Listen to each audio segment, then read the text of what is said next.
everyone and welcome to our channel Vikas Science Academy. In this video, we are going to start daily current affairs of 23rd July 2022. But before starting this session, if you have not subscribed our channel, then subscribe it and press the bell icon for further notifications.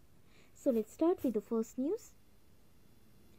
JSW Steel ने BCG that is Boston Consulting Group इनके साथ partnership की है decarbonisation process को effectively launch करने के लिए। तो ये जो डिकार्बनाइजेशन प्रोसेस है इसका एम ये है कि नेट ज़ीरो कार्बन एमिटर को अचीव कर सके और इसके लिए BCG एक अलग रोल परफॉर्म करेंगे। इसमें BCG की रिस्पॉन्सिबिलिटी रहेगी कि इनकी खुद की जो यूनिक कार्बन डाइऑक्साइड CO2 का मतलब है कार्बन डाइऑक्साइड, AI का मतलब है आर्टिफिशियल इंटेलिजेंस प्लेटफॉर्म ये इम्प्लीमेंट करेंगे और इसी के साथ साथ मैन्युफैक्चरिंग ऑपरेशंस को इम्प्रूव करेंगे सो दैट वो डिकार्बनाइजेशन प्रोसेस की ग्रोथ हो सके। Then IBBI that is insolvency and bankruptcy board of India के नीव वोल टाइम मेंबर अपॉइंट हुए हैं जिनका नाम है जयंती प्रसाद। तो इंसॉल्वेंसी और बैंक्रप्सी बोर्ड ऑफ इंडिया जो है इसमें बैंक्रप्सी रिलेटेड जितने भी फेल्यूर्स है इसे ये IBBI रेगुलेट करती है। तो ये जो जयंती प्रसाद वोल टाइम मेंबर अपॉइंट हुए हैं इनका टेन्योर रहेगा 5 साल के लिए जो कि स्टार्ट होगा 5 जुलाई 2022 से और अप टू 65 इयर्स तक रहेगा। या तो डेट दी रहेगी या फिर उनके 65 इयर्स ख़त्म होने पर ये टेन्योर ख़त्म हो जाएगा, जो भी जल्दी आएगा इन दोनों ऑप्शंस में से। उसके बाद रतन इंडिया पावर ने भी नीव अपॉइंटमेंट की है मैनेजिंग डायरेक्टर की। तो इसमें इन्होंने ब्रिजेश गुप्ता को अपॉइंट किया है एज द नीव managing director of Ratan India power. इन्हें ग्लोबल एक्सपीरियंस है, बहुत सारी कंट्रीज़ में ये काम कर चुकी है जैसे कि USA, ईरान और इंडियन सब कॉन्टिनेंट में। First 100% landlord major port of India declare किया गया है जवाहरलाल नेहरू पोर्ट को। तो ये रिपोर्ट रिलीज़ की है lords list top 100 ports 2021 report में। तो इसमें 100% landlord major port of India declare किया गया है जवाहरलाल नेहरू पोर्ट को, जिसमें PPP मॉडल यूज़ किया गया है, मतलब ऑपरेट किया गया है और इसमें रिमार्केबल प्रोग्रेस देखने को मिली है इन द लास्ट 25 इयर्स, जिसके बेसिस पर इसे 100% landlord major port of India declare किया गया है।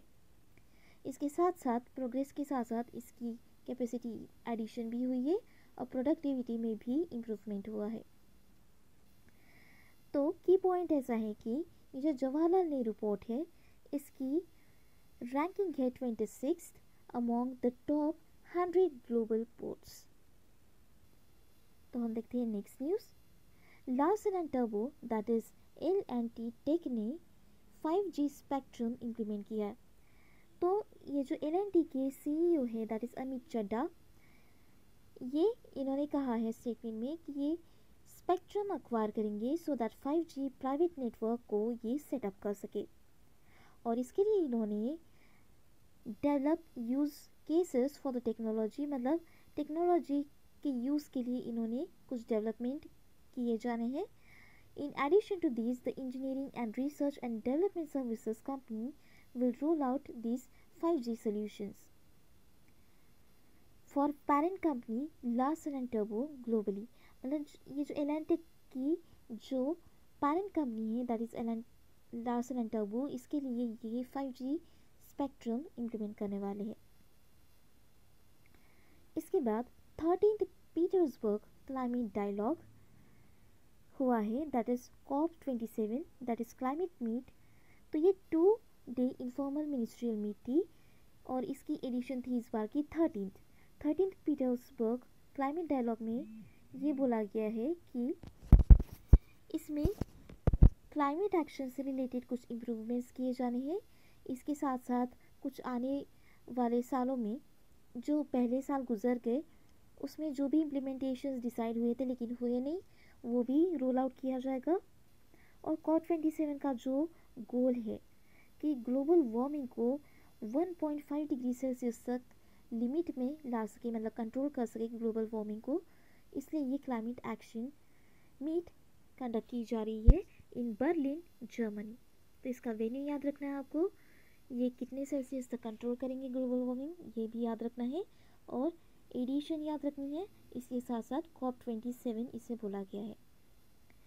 देन समर ओलंपिक गेम्स जो है इसका वेन्यू डिसाइड किया गया, मतलब समर ओलंपिक गेम्स का 2028 का वेन्यू डिसाइड किया गया। तो ये जुलाई 14, 2028 को होगा, मतलब आज से ठीक 6 साल बाद, टिल 30 जुलाई। तो इसकी जो ओपनिंग सेरेमनी है ये लॉस एंजल्स में होगी, लॉस एंजल्स में होगी, ये लॉस एंजल्स USA में 30 जुलाई तक 2028 में। और इसके साथ साथ पैरालंपिक गेम्स भी कंडक्ट किए जाएंगे जिसमें अराउंड 15,000 एथलीट्स कॉम्पीट करेंगे। इसके साथ more than 3,000 hours of live sport भी फीचर किए जाएंगे across 800 events in more than 40 sports. तो हम देखते हैं next news, smart city fund utilization ranking. Smart city बनाने के लिए जो फंड रिलीज़ किया गया है सेंट्रल गवर्नमेंट की तरफ से, उसके यूटिलाइजेशन में कौन सा स्टेट सबसे आगे है, ये रैंकिंग डिसाइड की गई है। जैसे कि सबसे फर्स्ट रैंक पर है तमिलनाडु। तमिलनाडु को दिया गया था ₹4,333 करोड़, जिसमें से इन्होंने ₹3,930 करोड़ इन्होंने स्पेंड किए हैं। उसके बाद सेकेंड रैंक पर है उत्तर प्रदेश, इनको दिया गया था 3,142 करोड़, इसमें से इन्होंने 2,699 करोड़ इन्होंने स्पेंड किया है, तो इस वजह से ये सेकेंड रैंक पर है।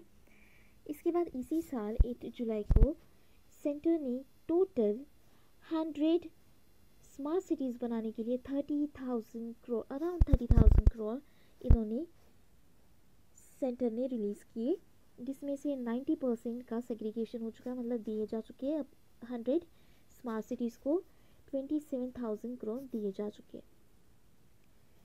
तो कौन सा स्टेट यूटिलाइजेशन में आगे है वो इसमें देखा गया है।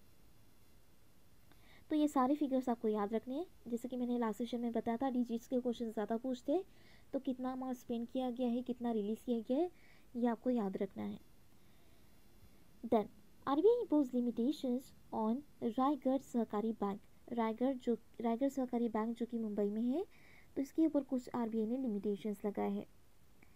और ये लिमिटेशंस ऐसे है कि due to the lenders worsening financial situation, मतलब लेंडर्स की जो बुरी हालत हो रही है फाइनेंशियल सिचुएशन, उसको देखते हुए इन्होंने ये लिमिटेशंस इम्पोज किए हैं। तो इस लिमिटेशंस में है कि इन्होंने 15,000 पर कस्टमर विड्रॉल कैप पर इन्होंने लिमिटेशन लगाया। इसके बाद लोन्स पर इन्होंने लिमिटेशंस लगाया, इसके बाद इन्वेस्टमेंट पर भी लिमिटेशंस लगाया, और new deposits without RBI approval इन्होंने मना किया है।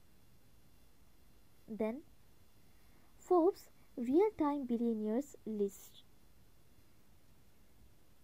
तो Forbes real time billionaires list में इंडिया के रिचेस्ट पर्सन डिक्लेयर किया गया है गौतम अदानी को, और एलॉन मस्क को वर्ल्ड में से, मतलब वर्ल्ड का फर्स्ट रिचेस्ट पर्सन इन्हें डिक्लेयर किया गया।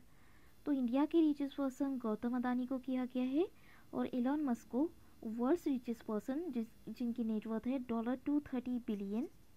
उसके बाद सेकेंड रैंक पर है वर्ल्ड में से बर्नार्ड अर्नल्ड जो कि लेस विंटन के हैं, जो सेकेंड रैंक पर है। उसके बाद अमेज़ॉन के जेफ बेजोस थर्ड रैंक पर है, और इंडिया से गौतम अदानी फर्स्ट रैंक पर है, और ऑल ओवर द वर्ल्ड इनकी रैंकिंग है 4th। इसके साथ साथ मुकेश अंबानी की all over the world ranking है 10th, जिनकी नेटवर्थ है $88 बिलियन। तो ये जो रिपोर्ट है ये रिलीज़ की है Forbes real time billionaires list ने। देन 20 जुलाई को वर्ल्ड चेस डे सेलिब्रेट किया जाता है।